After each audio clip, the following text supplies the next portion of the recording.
Chris, at the end of that Watford game, what's your emotions? Bit flat, bit frustrated. We set it up to be positive in our approach. I thought we started off the game very, very well on the front foot.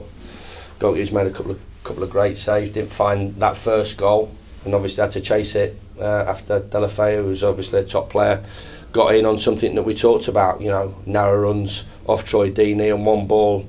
So that was disappointing, but yeah, again showed fantastic attitude to get back in, and just a little bit disappointed that we never went through the gears second half, because I was expecting a Villa-esque second half performance where we really drove at the opposition, and it was relentless and it was always coming, and I never really got that feeling today. I thought a few of the players were off the game a little bit, and obviously that evens the game up, and I think maybe the result is the right result today. Isn't there a little bit of pleasure then if it was off the pace a little bit? That's another point to the total.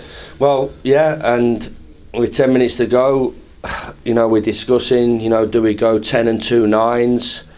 I think if we were playing a little bit better, I'd have rolled the dice a little bit, because of sort of my assessment of the players' performances and us generally as a team. We never really had full control on the game, so points are precious in the Premier League, as we all talked about. So to add to our one is good, but it never really deserved 3. And without me being negative in the approach, I thought it was the right thing to do. Is that if you can't win, then maybe we should take something from the game, and we ended up doing that. But you have said in the past that you are going to get pushed back at times, and like was just said, that in May they was in the FA Cup final, regardless of their league position now. So sometimes you do have to look positively at it. Yeah, I mean, as I said, great amount of respect for Nigel and what he's done. I think people might shake their head a little bit at that, but there is, as I said, it's not all the stuff that people make it out to be at times. And there was always going to be an upturn in their performances. They should have beat Liverpool.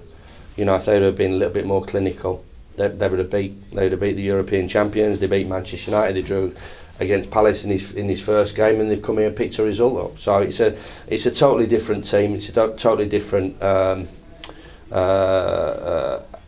sort of approach by Nigel, and still, as you've said, Argentinian international, Delafeu, Sarr, Troy Deeney, Cathcart, right the way through. They've got some fabulous players. So we were up against it, but I'm just looking at isolation really in terms of our performance, and it's something that we'll always assess, and my assessment today was just not good enough to win a game. We just didn't find that final bit of quality. We were better second half, but when I expect us to really step on it and strangle the life out of the opposition, we really didn't do that by poor decisions and players, which they do, sometimes not being at the top of the game. And when we're not at the top of our game, then obviously, the result can go any way.